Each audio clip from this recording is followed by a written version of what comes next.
All right, everybody, welcome back to our video, our channel. I'm glad everybody tuning in with us.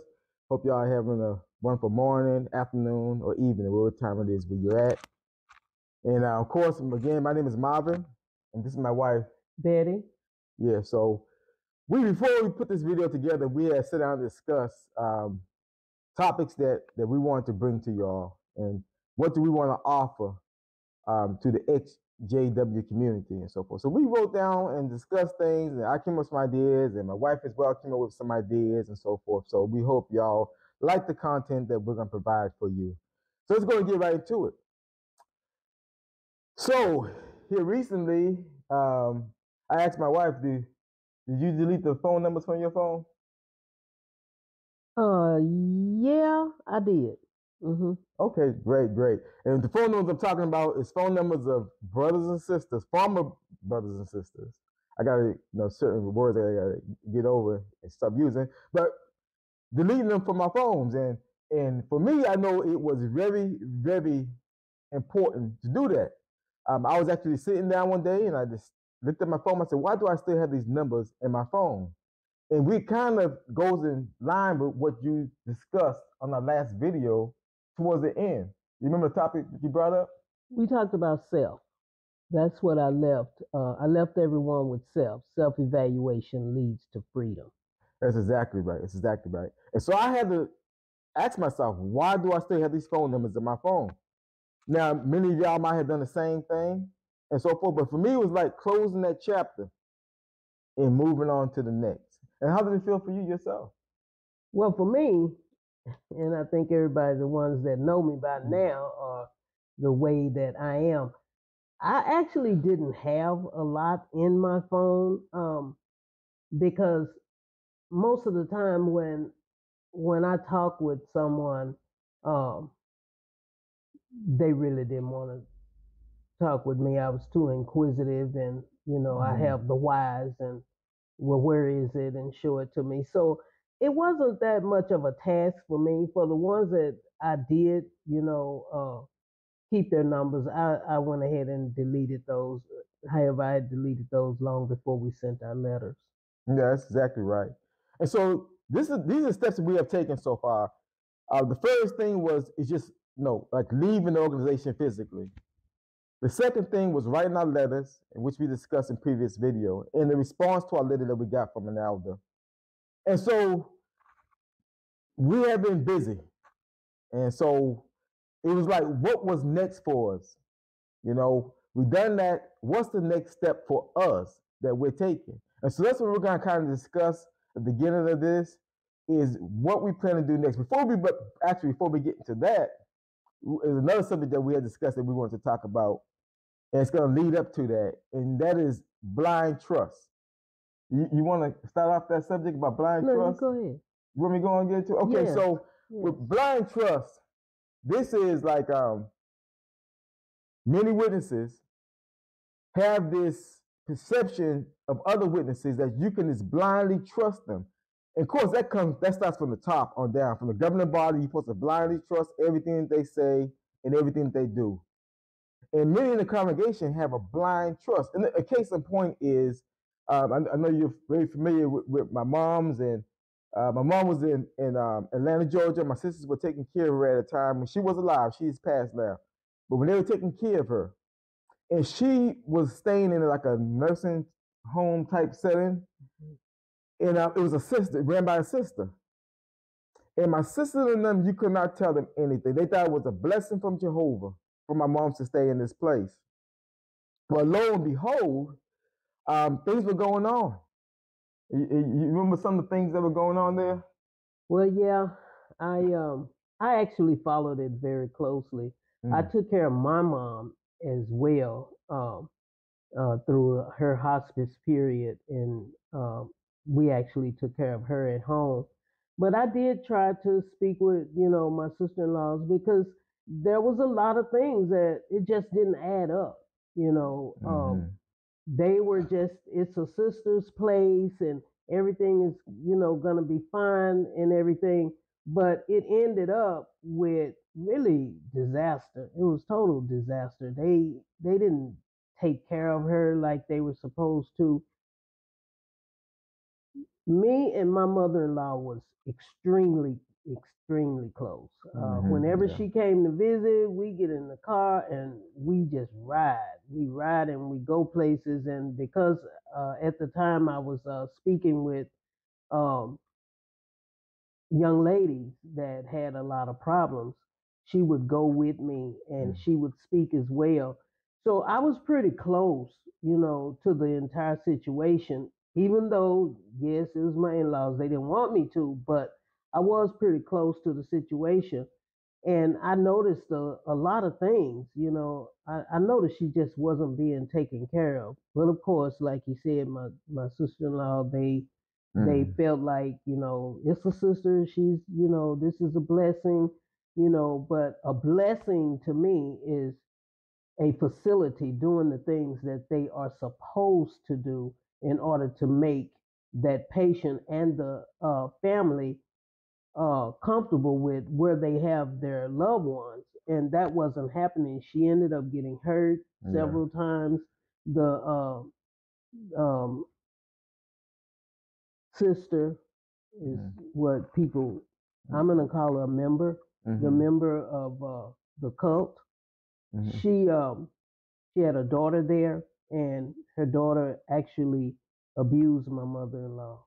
And it wasn't until one of my sister-in-laws who, we kind of agree on certain things, when she started, kind of prowling and going, I kept saying, go every day at different times. So you can, whatever it is, you can see it. So that's more of that blind trust. It's more of the way that I see it, that's the blind trust that you're programmed to have once you become a member of the cult.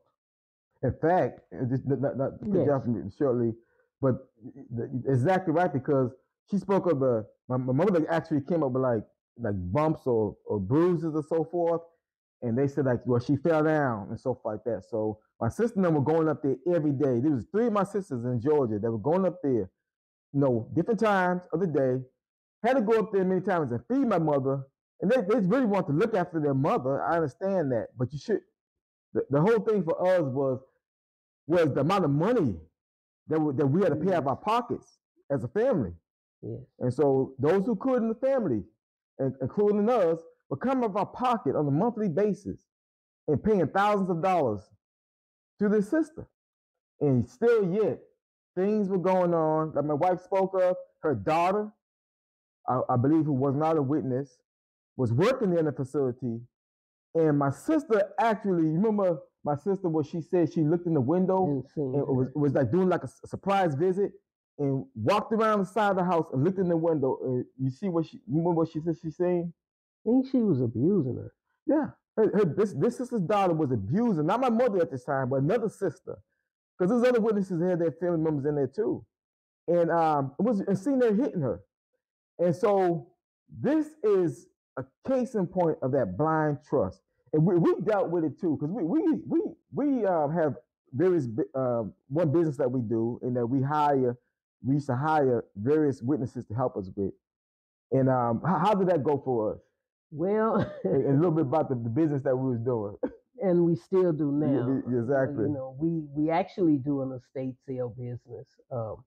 And so, a lot of the members of the cult, a lot of them, they need extra money because they're taught to be content. I've always teased about it, but it's the truth. I mean, how could you be content with not being able to pay your bills? But we hired this one sister, and when you're doing the estate sales, when we're conducting them, really, there's nothing for you to do because, Marvin took care of the finances part of it, of taking the money. I took care of pretty much dealing with the customers and everything. So we would just get an extra hand just to be there, just in case we need somebody like eyes, just the eyes. Well, and I still kind of chuckle, but we actually got one of the sisters at that time, the members of the cult, to help us. We got to the meeting on that on that Sunday. You had the sale that Thursday, Friday, and Saturday. Sunday we went to the meeting, and I got a good memory. I mean, I seen the earrings that she had on. She got memory like an elephant, yeah. And then I saw the necklace, and I said, you know, that looked just like the necklace that was in the sale. And she was like, oh. And I was like, yeah.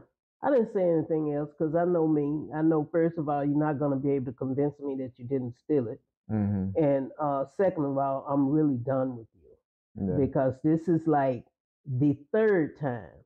That was number 3. So, 3 you out, actually 2, So we had a lot, to do with trying to help, the members of the cult. It means breaking for a minute real quick too, because that was on one occasion, okay?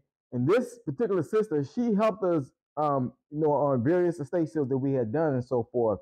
And we used to like give, like, okay, at the end of the sale, the homeowner don't want the stuff, a lot of us go on donation. We'll tell you, hey, go and load the car what you want, and she'll get stuff for family members or whatever and so forth. But we also opened up our own thrift store, which is what I was going to get into. And we hired her there too. And we hired her actually no more than maybe 2 hours because I occasionally speak to various organizations, nonprofit, and so I was working with young ladies in the evening on life coping skills. So I would have her to just stay there those couple of hours until then. And until I got back, with Marvin, so that someone else would be at the store. And when I would get back, she would be really looking for things for herself, taking pictures, sending them to her, her daughter that was just getting ready to have. I mean, just totally disrespectful, as far as that was concerned. So, I have no problem letting you go if you find out that this is not what you need. And if I find out before you, then I make sure you find out. So I went ahead and paid her for that time, for that day, and, let her know I'll see her at the meeting. Yeah, we had to quit using the sister, and she friends. If y'all, any of y'all in business and you dealt with the friends before in business or anything like that, you probably got the same story that we're telling. They take it for granted. They feel like that they can just not work hard, not do much of nothing, practically not do much of nothing.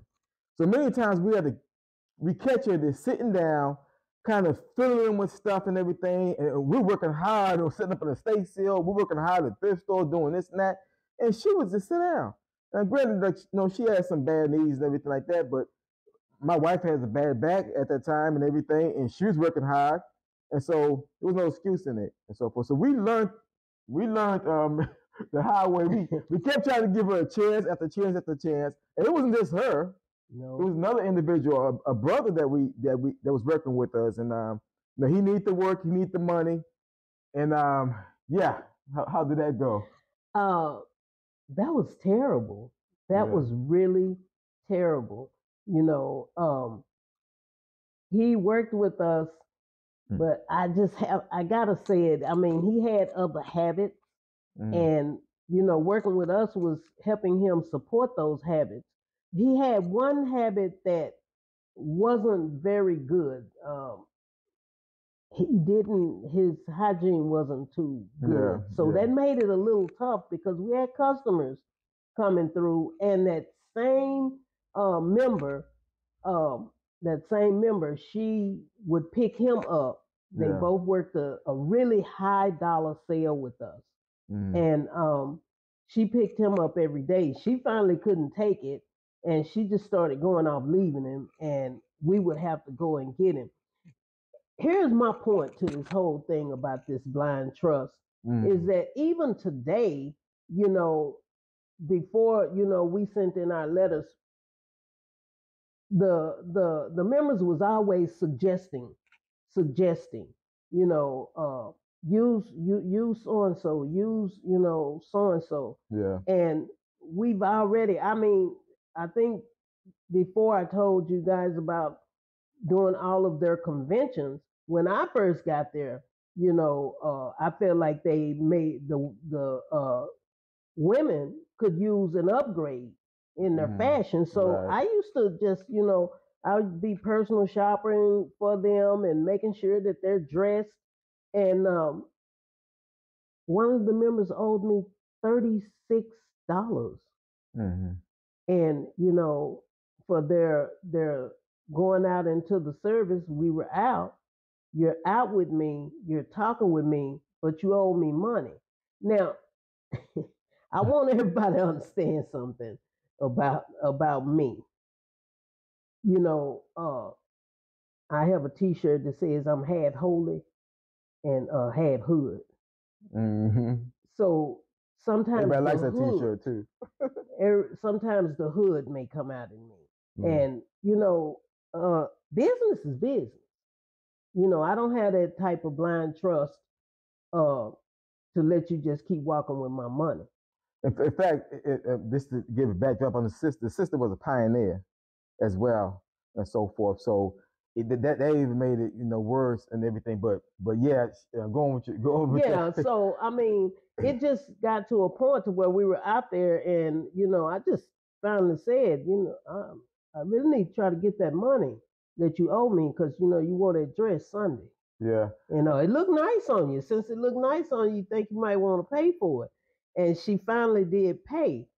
Another one bought over $500 worth of outfits and literally ran the other way when she seen me. So I mean, I went to her husband. I mean, about the Benjamins.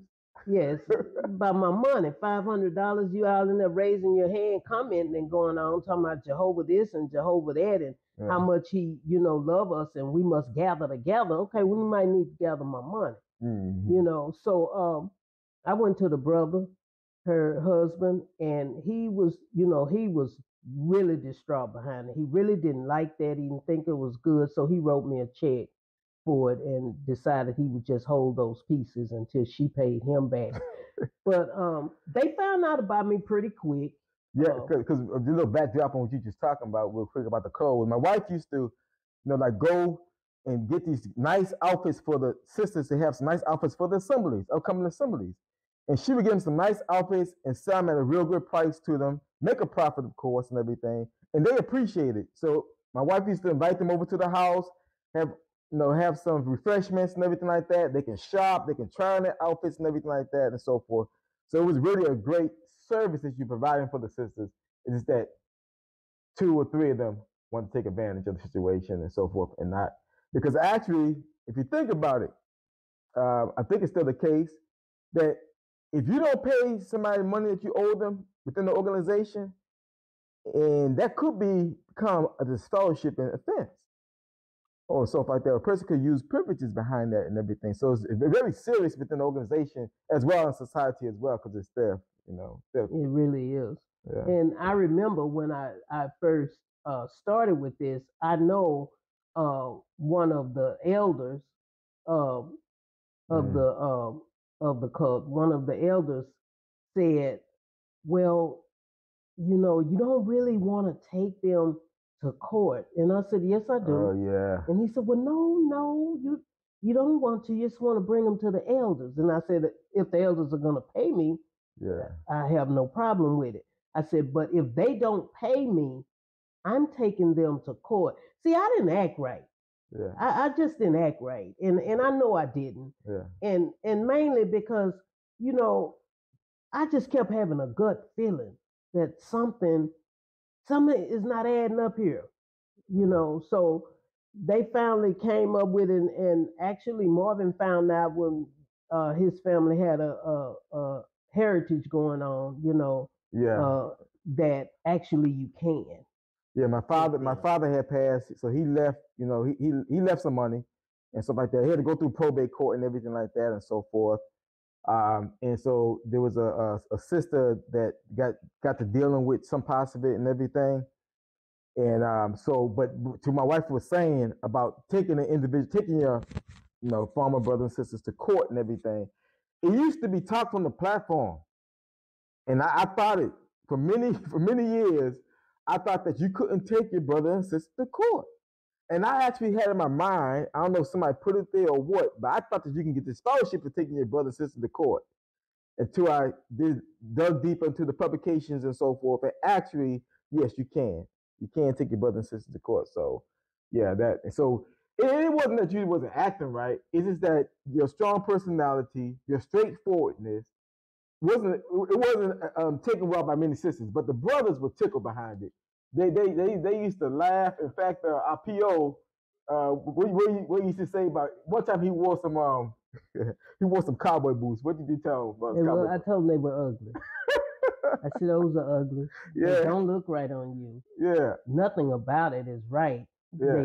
They are pointed toed. You're not a cowboy. Yeah. You know, I'm just trying to understand what is it that you're trying to do here. Is it something that, you know, that you're trying to do? Is it a point you're trying to make? Right. And see, I would pick men's suits, and like he actually he wanted to dress like Marvin. Mm. So he wanted me to get him a suit, and I did.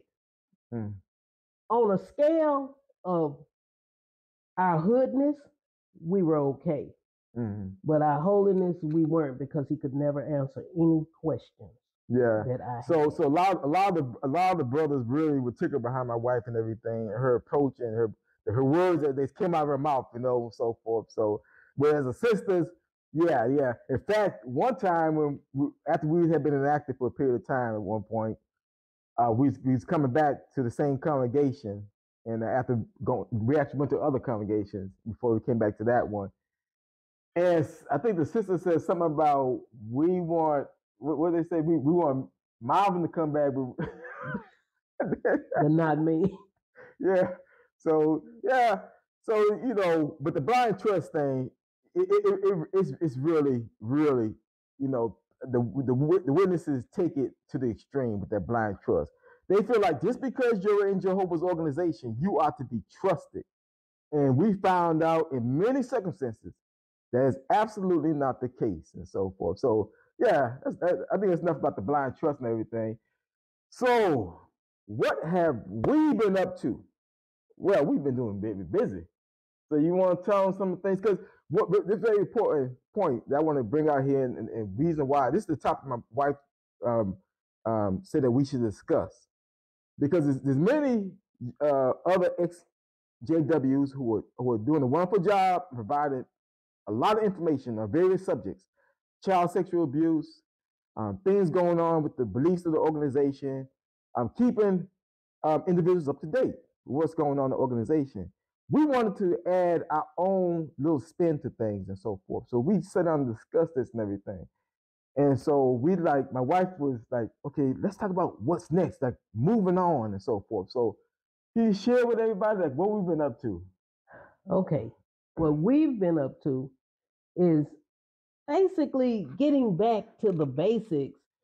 And I tell Marvin all the time, we're really a little different, at least on my side. We came from different settings.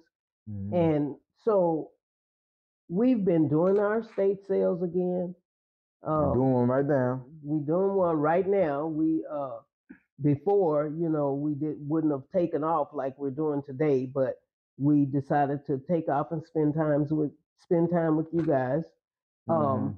I'm back in school. I'm working, which is going to be a surprise to him with what I'm getting ready to say. I'm working and fastly completing my master's, and I'm actually going into my doctorate. So good. It's with him. I have to, I got you guys' protection, so I'm going into my doctorate, which one of my sons pretty much knew I was going to do. He said, "Mom, you're going for your doctorate, aren't you?" And I was like, "No, I'm not." Yeah. But I am. Yeah. I'm going for my doctorate. So. And I'm very supportive of her in her schooling. We need to make that clear. Any decision she make in that regard and everything, I'm very supportive of it. You know, because I know there's a lot of studying involved in it. It requires a lot of time and so forth like that. So I'm very supportive of that and everything and so forth. So, but go on, sorry. And the reason that I'm going into it is really because I do love my career. I love helping people. I love seeing people change. Yeah, is my biggest thing. I actually started an organization called Giving Change a Chance, and it slowed down, and my son want me to start it back. So what we're doing now is, let me take you back. Remember we talked about self. Okay, so self, you're done. You know, you've evaluated, I've evaluated, you know. Now I'm gonna do a hood remark that's called break yourself. Okay, so with me, I'm gonna mix it a little bit. I break myself so I can recreate myself. And what I mean by that is break myself from saying the sisters and the brothers, break myself from saying the friends, break myself from saying the elders, right. Recreate myself by saying the members of the cult. Yeah. Now, you don't have to say what I'm saying. I'm saying what I've researched and studied and what I feel and what I see that is going on.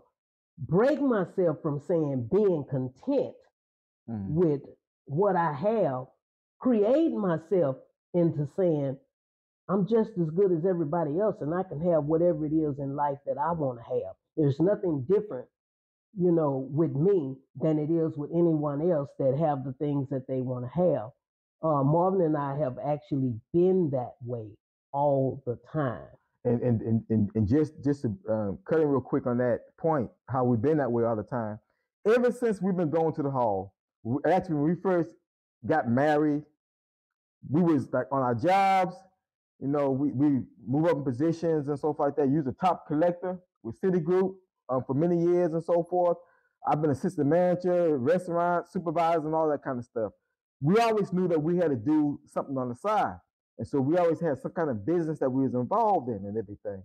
And so to your point, yes, we have always been, because many get out of the organization and they're stuck because all they have been doing is organizational activities, but they have not expanded beyond that. But we was always involved, like you said, in business. You was involved in school back then and continue to be involved in so forth like that. So I just wanted to touch on that briefly. Yes, and with that, they, you know, the cult members, they always felt like that it was no way that I could do all of that. But you know, as a woman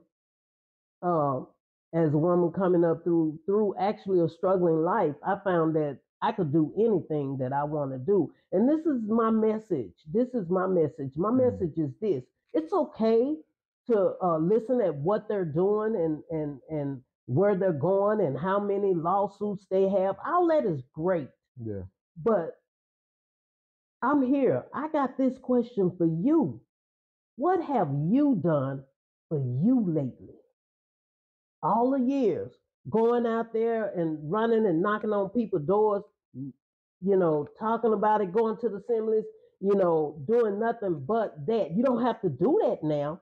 So what have you done for you lately, and what are you going to do for you lately? Now is the time. You still got life left. I have life left. You know, when we talk about blessings, that's the blessing. Yeah. The blessing is, okay, I don't have to do that. I don't have to be out every Saturday, you know, knocking on people's doors that don't really want me knocking on it anyway. You know, now, I mean, I can talk with my family. My family wasn't in the truth, so I'm good. Yeah. And they pretty much follow my lead on whatever, or they have their own thoughts, and that's that.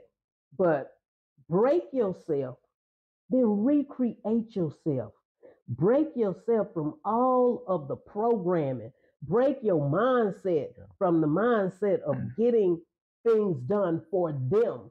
I do have to say something that Marvin did actually for me that made me break myself. After we had been inactive and started again, I kept saying, I don't want to be inactive again. I don't want to be inactive. So I would fill out our field service time. I would write the letters during the COVID, and I would ask him, I need to write letters. I need to write letters this week. And one day he told me, don't write any more letters. Don't turn any time in for me. You talking shock? I mean, he came from, a family, and I'm like, but we're going to be inactive. He said, I don't work for them. Yeah. I do not work for them. They're not paying me. Don't fill out anything else for me. If you want to do it for you, that's fine. And touching the point a little bit too, I felt strongly that, wait a second, it just hit me like a ton of bricks. I said, I mean, why should I be so concerned about turning in time every month? It made no sense when you think about it. It's like, no, this is not a job. This is not my job. This is something I should be enjoyed doing and everything like that. It's too much keeping track of everything that you do within the organization. Too detailed. Publishing cards with all your information on there. Keeping track of how many hours you report every month and everything and so forth. So yeah, that was that got my last nerves there. I'm sorry, but I had to get that out, y'all. Okay. Yeah. It did. It surprised me, because he always said, if it wasn't for Betty, I wouldn't have never come back. And it never really hit me. But then when they asked him to be a servant, and he said no, and they thought it was me, they came and said, well, we're trying to get him, in, but he got to get his time up. Yeah. That right there told me, well, wait a minute. He got to get up time just to be able to serve. Yeah.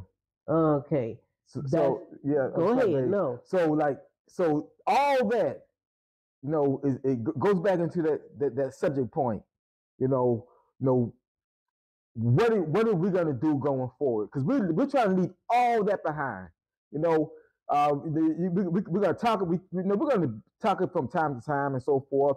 But we're gonna kind of flip it in how that, because I believe, and my wife, I'm sure she believes the same way, that bad and good situations are just lessons, right?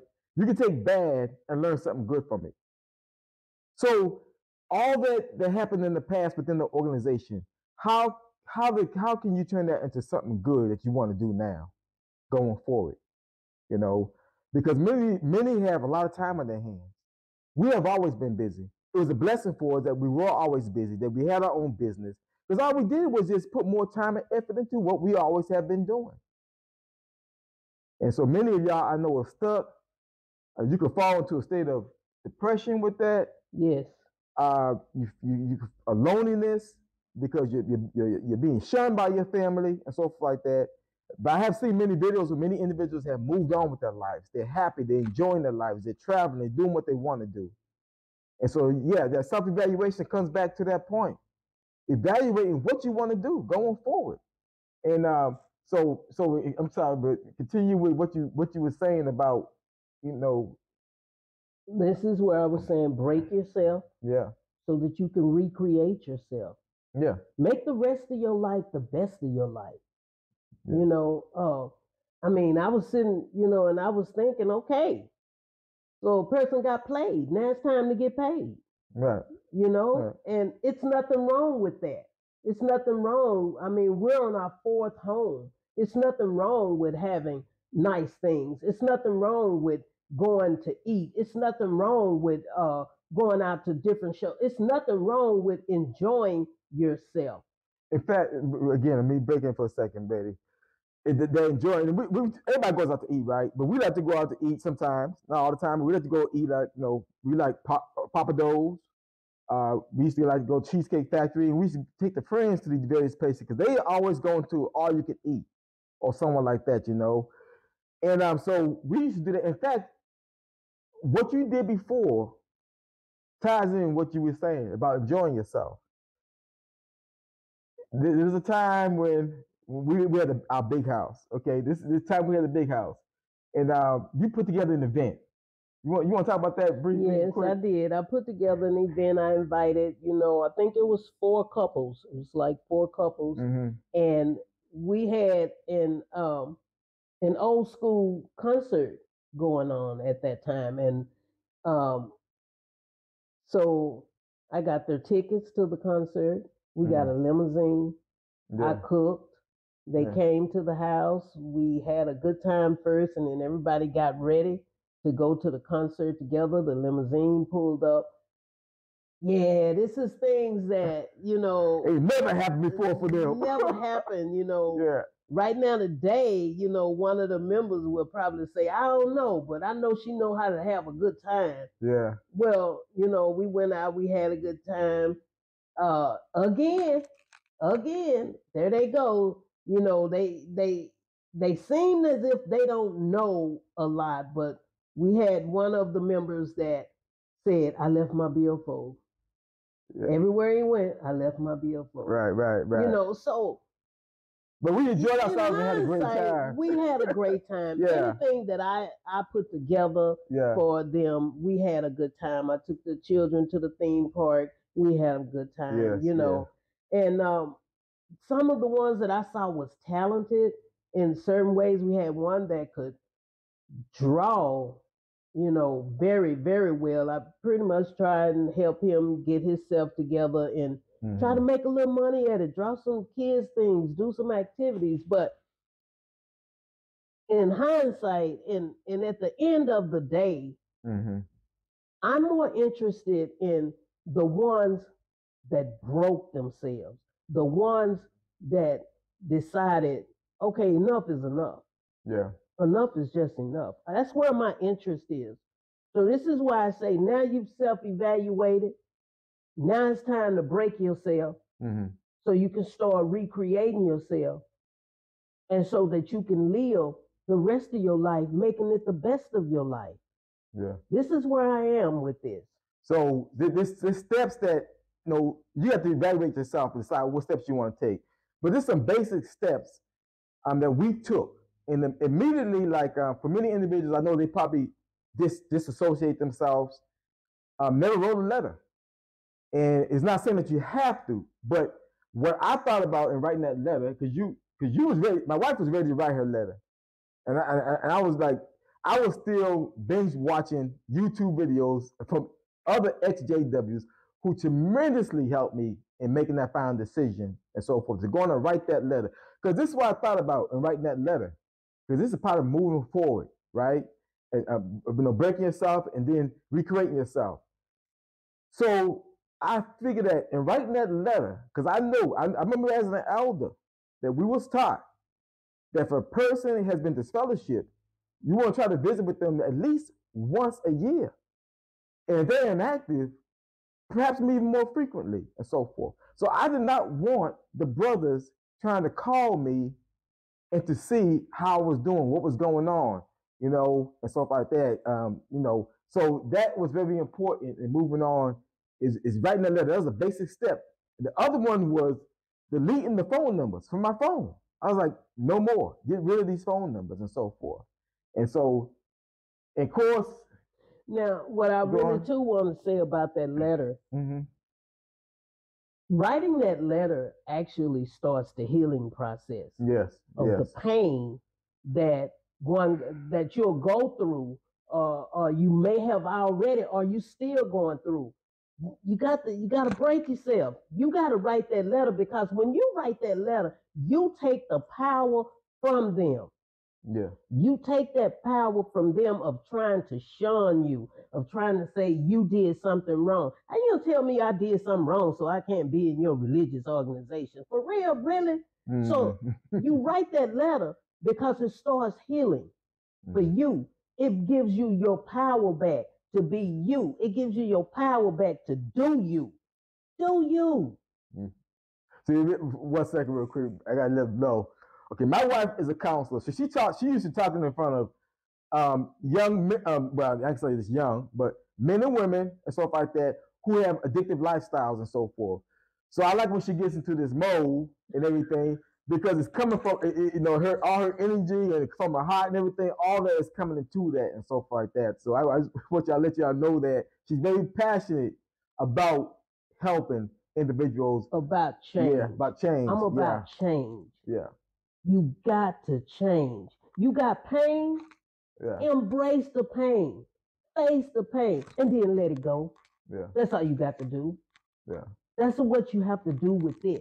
It's good listening to these. It's good listening to where they are with the sexual abuse, where this here, but it's better when you become part of breaking yourself and recreating yourself. And in fact, in line with that, what helps me to really take that home and really, understand that thought is the fact that, like, when I was done my previous lifestyle, when I was making changes from being an alcoholic and drug addict and so forth in my previous lifestyle, many years, 27 years clean and sober, there's certain things that I had to stop doing. Certain places I had to stop being around. Certain people I had to stop being around in order to make them changes, in order not to go back and relapse into that former lifestyle. And so I applied that to the organization. I don't need to go back to that place, right? I don't need to be around them same people, them same individuals, because our mindsets, our lifestyles are totally different now, totally different, and so forth. So to keep abreast, I appreciate the other YouTubers who keep us abreast of what's going on within the organization, but we really want to take ours in a totally different direction, our channel in a totally different direction, and so forth.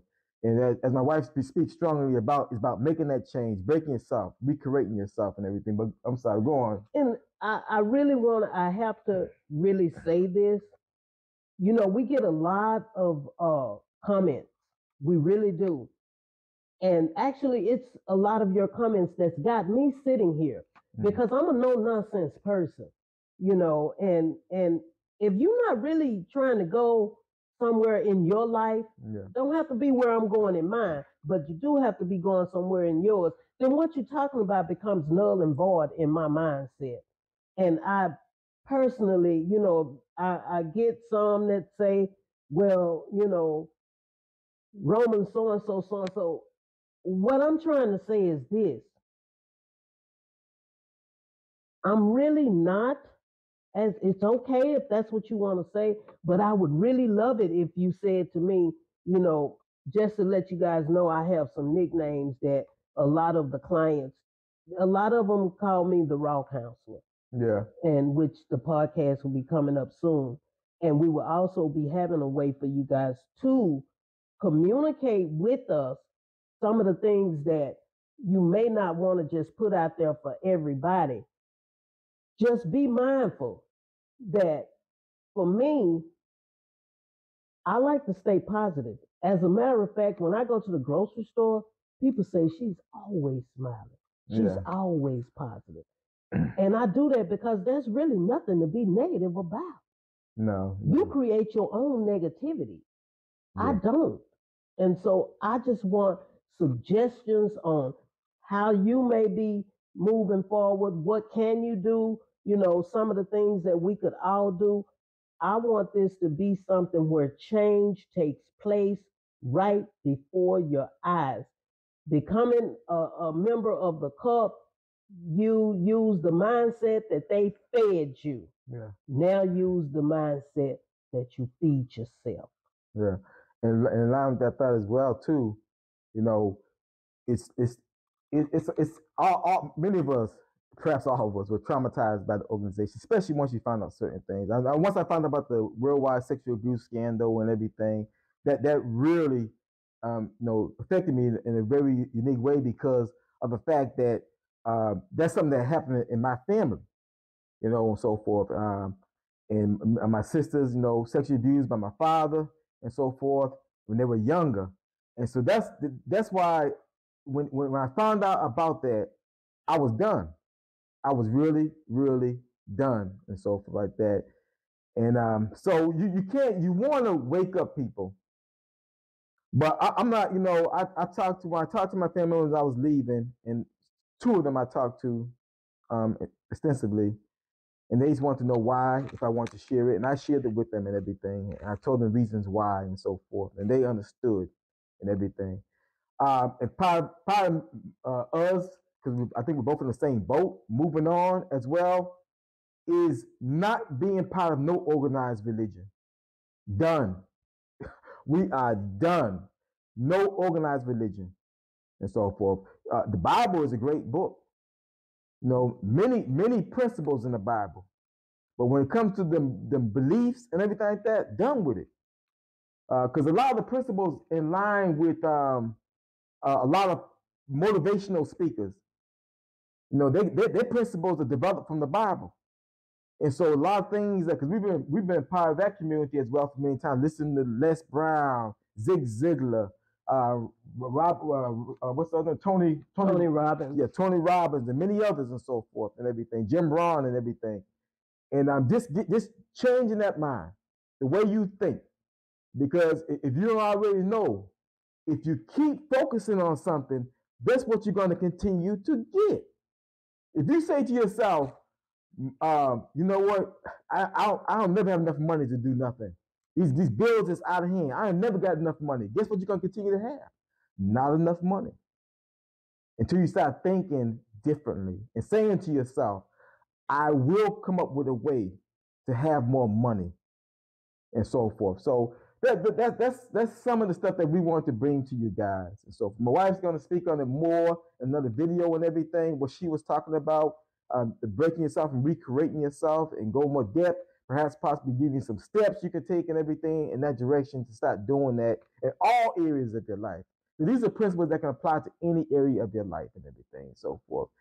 So as in our last video, I had you close out with a thought. So we're going to change that tradition. So let's go on with that. I gave you the thought of create yourself, to break yourself, to create yourself. I let you know that you've been played. So now it's time for you to get paid. Now, for me, everybody can see I love green. Everybody, family and everything know I love green. And a lot of them say I'm money motivated. I ain't mad. It's all right to be money motivated. But when I say you've been played, it's time to get paid with your mindset. Get paid with you finding out who you really are and what you want to be.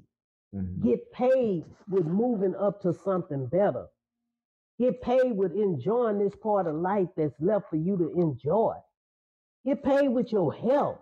See about your health. Yeah. You know, start doing some things. Yeah. You know? Yeah. In fact, in line with that, given, especially when it comes to your health, because like I said, many suffer depression once they leave the organization. You're depressed when you're in the organization. We know many of them on Prozac and all that stuff. But once you leave the organization, you might fall really, really into a depression. And so taking care of your health is very crucial. So what are a couple steps that we took? Well, actually, we started juicing. I'm a lot smaller than I haven't weighed because I'm just enjoying it. Yes. But I'm a lot smaller. We go walking. You know, we stay active as possible. We started getting rid of some of the things that will just literally help your mindset go into a regression, go backwards, would be sugar. Yeah. You gotta leave that. I did a seminar once for adopted children's parents, and they talked about, well, my son have ADHD, you know, ADHD, ADD. Okay, and they get it from all the sugar. Well, when actuality, no, they don't. In actuality, the kids been at school all day and they've been cluttered up in the classroom and they've been sitting there and they go to gym for 30 minutes. So when they come home, they want to play. And we all know that sugar is a very addictive ingredient in food. They put it in practically everything. So when we one of the key things for, I know, ice cream. But we both love ice cream. I cut it out, especially for me. I had to cut it out. Cheesecake. You know, all these things that is loaded with sugar. Yeah, we had to cut out and so forth. Yes. So along with the sugar, along with the fact that it not only wears the body, it wears the mind. Yeah. It wears the mindset. Oh, I'm not a Jehovah's Witness no more. And Yeah. I'm walking to the cabinet and I'm going in the refrigerator and I'm getting me a piece of pie. You know, I can't believe that they act like that. Well, okay, you're feeding yourself all of the negativity. Yeah. Okay, you feeding yourself all of the wrong things to be doing. It should be like, hey, look here, it's about me, seeing about me.